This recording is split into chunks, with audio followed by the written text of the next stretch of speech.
जय सच्चिदानंद जी। सभी उपस्थित गुरुमुख भाई बहनों को सप्रेम जय सच्चिदानंद। आप सभी गुरु के प्यारों के हृदय मंदिर में विराजमान श्री परमहंस दयाल महाराज जी के पावन श्री चरणारविंदों में इस दासी का श्रद्धा युक्त नमन स्वीकार हो। श्री परमहंस गुरुदेव जी निराकार साकार, जिनकी पदनख ज्योति से आलोकित संसार, परम पुरुष पूरन धनी आनंद घन सुख रूप, सर्वारंभ में पूजिए पावन चरण अनूप, सर्वारंभ में पूजिए श्री सतगुरु चरण अनूप। बोलो जयकारा, बोल मेरे श्री गुरु महाराज की जय। विचारवान गुरुमुख भाई बहनों, हम सब ने ये एक कहावत बहुत बार सुनी होगी कि टाइम इज़ मनी। समय अनमोल है, इसको पैसे के साथ तोला जाता है, क्योंकि हमारी नज़रों में, आम संसारियों की नज़रों में पैसे का मोल बहुत होता है। तो हम जो भी अनमोल चीज़ देखते हैं उसको पैसे के साथ जोड़ देते हैं। सतपुरुष फरमाते हैं कि समय अनमोल है, उसकी संभाल करो। समय क्या है? समय श्वास है जो हमें मिले हुए जीवन में। हमें जीवन के लिए जो समय मिला है, कुछ गिनती के श्वास मिले हैं। जिस श्वास के भीतर मालिक का नाम जपा गया वो सफल हो गया, उसकी कीमत पूरी हो गई। पर जो श्वास मालिक के नाम के बिना चला गया किसी भी और कार्य व्यवहार में, वो किसी और विचार में, मेन बात होती है विचार की, कि हम अपने भीतर क्या विचार रखते हैं। अगर नाम का ध्यान है, सूरत में नाम चल रहा है तो वो सफल है, और अगर नाम के बिना कोई श्वास खर्च हो गया तो वो व्यर्थ चला गया। महापुरुष बार बार चेतावनी देते हैं कि गुरुमुख प्रेमी को अपने समय की संभाल करनी चाहिए। एक छोटी सी इंसिडेंट है। किसी एक मूर्तिकार ने एक मूर्ति बनाई। मूर्ति इस प्रकार की थी कि उसका एक पैर आगे है और दूसरा पैर पीछे है, जैसे चल रहा होता है। कोई भी आदमी जब चलता है तो इसका एक पाँव आगे और दूसरा पीछे होता है, फिर पहले दूसरे को उठा के आगे लाता है तो पहला पीछे हो जाता है। तो चलते हुए आदमी की उसने मूर्ति बनाई।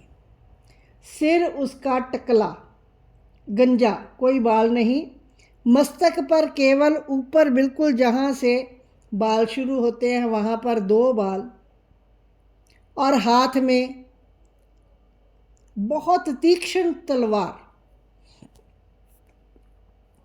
मूर्तिकार ने मूर्ति तो बनाई, और उसको चौक में लगवा दिया और नीचे प्रश्न लिख दिया कि अगर किसी को इस मूर्ति की समझ आती है कि ये मूर्ति क्या समझा रही है तो कृपया वो इसका उत्तर दे। बहुत काल गुजर गया, बहुत समय चला गया, मूर्तिकार भी, उसका जीवन भी समाप्त हो गया, कोई उसको जवाब नहीं मिल सका।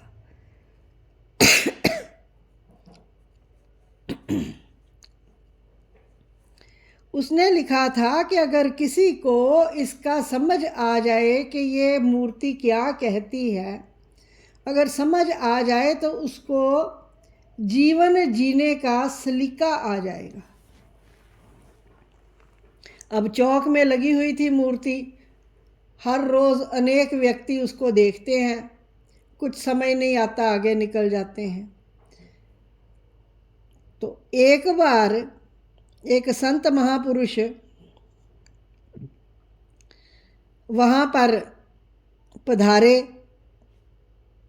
तो उन्होंने कहा कि किसी ने पूछा कि ये क्या है, समझ तो आती नहीं है। कहते हम समझाएं ये क्या है। ये जो मूर्ति है ये समय की मूर्ति है। समय हमेशा चलता रहता है, ये चलता हुआ दिखाया है, एक पाँव आगे दूसरा पीछे, ये चल रहा है। और समय का हमेशा जो है वो रुकता कभी नहीं है, वो चलता ही गतिमान ही रहता है। अभी किसी ने प्रश्न किया कि ये जो इसके हाथ में तलवार है इसका क्या मतलब है। तो महापुरुषों ने समझाते हुए फरमाया कि काल के आगे जो भी आएगा वो कटता जाएगा, जो भी समय की परिधि में आ गया वो कट जाएगा। अर्थात जिसने जन्म ले लिया वो काल की परिधि में आ गया, समय बीतता जाता है, जब समय आएगा तो वो संसार से निकल जाएगा। फिर किसी ने पूछा कि इसका टकला सिर है, इसका क्या अर्थ है। अगर ये समय है तो इस टकले सिर का क्या अर्थ है। तो महापुरुषों ने समझाया कि ये जो टकला सिर है, अगर किसी का सिर हो टकला, बाल होंगे तो कोई सिर से पकड़ सकता है, जिसके सिर पे बाल ही नहीं है उसको कोई पकड़ नहीं सकता। ना भूतकाल ना भविष्यकाल ये हाथ में नहीं आता। तो विचार करने योग्य बात है कि इसका टकला सिर किस लिए है कि ये समय किसी के हाथ नहीं आता। फिर पूछा जिज्ञासु ने कि ये दो बाल जो हैं इसका क्या अर्थ है। तो उन्होंने, महापुरुषों ने समझाते हुए बताया कि ये जो दो बाल हैं सिर पर, ये श्वास हैं, एक श्वास भीतर एक श्वास बाहर। इतना समय है हर इंसान के पास। जो समय बीत गया, जो श्वास बीत गया वो भूतकाल हो गया, उसको पकड़ में नहीं ले सकता कोई भी। और जो आने वाला समय है उसका भी कुछ पता नहीं, आएगा कि नहीं आएगा। भगवान कृष्ण ने समझाया है कि जो लोग उदास बैठे रहते हैं वो भूतकाल में जीते हैं, पास्ट में। हमेशा सोचते रहेंगे मेरे साथ ऐसे क्यों हुआ, मेरे साथ ऐसा क्यों किसी ने किया। ये भूतकाल में जीते हैं। और विचार करने योग्य बात है कि भूतकाल में जो बीत चुका है उसको बदला नहीं जा सकता, वो हाथ में नहीं आता, ना वो गया वक्त लौट कर नहीं आता। गया वक्त लौट कर नहीं आता, उसको पकड़कर बैठे रहने से प्रेजेंट भी विनष्ट हो जाता है, नाश हो जाता है। दूसरे प्रकार के लोग हैं जो चिंता में जीते हैं, उनको हर वक्त कोई ना कोई फिक्र लगी रहती है। भगवान कृष्ण कहते हैं कि ये भविष्य में जीते हैं, प्लानिंग करते हैं, होगा कि नहीं होगा, ऐसा चाहता हूँ वैसा हो जाएगा तो ठीक है, नहीं हुआ तो क्या होगा। भगवान कृष्ण ने उदास और चिंतित दोनों प्रकार के आदमियों को कहा है मूर्ख। ये मूर्ख है। क्यों? कि भविष्य भी किसी के हाथ में नहीं आ सकता और भूतकाल को भी कोई बदल नहीं सकता वापस लाकर। जो व्यक्ति प्रेजेंट में जीता है, वर्तमान में जीता है, और वर्तमान में जो दो श्वास हैं आने और जाने वाले, उनमें नाम का मोती पिरो लेता है, वो सदा प्रसन्न रहता है। एक बड़ा सुंदर छोटा सा भजन है, समय का हमें पता नहीं कितना हो गया। अनमोल तेरा जीवन यूं ही गवा रहा है, किस ओर तेरी मंजिल किस ओर जा रहा है।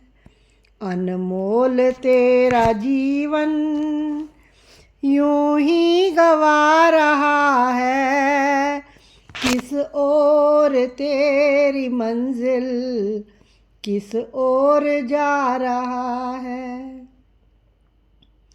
सपनों की नींद में हो ये रात ढल न जाए, पल भर का क्या भरोसा ये जान निकल न जाए। गिनती की है ये सांसें यूं ही लुटा रहा है, किस ओर तेरी मंजिल किस ओर जा रहा है। जाएगा जब यहाँ से कोई न साथ देगा, इस हाथ से दिया जो उस हाथ जा मिलेगा। कर्मों की है ये खेती फल आज पा रहा है, किस ओर तेरी मंजिल किस ओर जा रहा है। ममता के बंधनों ने यूं आज तुझको घेरा, सुख में सभी हैं साथी कोई नहीं है तेरा। तेरा ही मोह तुझको कब से रुला रहा है, किस ओर तेरी मंजिल किस ओर जा रहा है। जब तक है भेद मन में भगवान से जुदा है, देखे जो दिल का दर्पण इस घर में ही खुदा है। जब तक है भेद मन में भगवान से जुदा है, देखे जो दिल का दर्पण इस घर में ही खुदा है। सुख रूप हो के तू फिर दुख आज पा रहा है, किस ओर तेरी मंजिल किस ओर जा रहा है।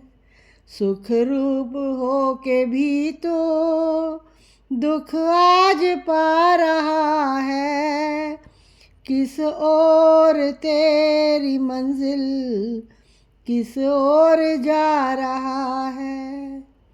अनमोल तेरा जीवन यूं ही गवा रहा है, किस ओर तेरी मंजिल किस ओर जा रहा है। बोलो जयकारा बोल मेरे श्री गुरु महाराज की जय। हम सब का ये अपने प्रति फर्ज है, अपने लिए। ये जीवन एक बार जो मिला है वापस नहीं मिलेगा। जो मिला है समय, जो हाथ में है, उसकी कीमत पाते हुए, उसकी कीमत को समझते हुए, अपने समय की, अपने श्वासों की कद्र करते हुए, इसको नाम सिमरन में लगाते हुए, गुरु दरबार के 5 नियमों में दृढ़ता से लगाते हुए भक्ति की राह पर आगे से आगे बढ़ना है, गुरुदेव की प्रसन्नता हासिल करनी है। भक्ति दान मोहे दीजिए मेरे गुरुदेवन के देव, और नहीं कछु चाहिए स्वामी निश दिन तुम्हारी सेव। भक्ति दान मोहे दीजिए मेरे गुरुदेवन के देव, और नहीं कछु चाहिए स्वामी निश दिन तुम्हारी सेव। भक्ति दान मोहे दीजिए मेरे गुरुदेवन के देव, और नहीं कछु चाहिए स्वामी निश दिन तुम्हारी सेव। बोलो जयकारा बोल मेरे श्री गुरु महाराज की जय।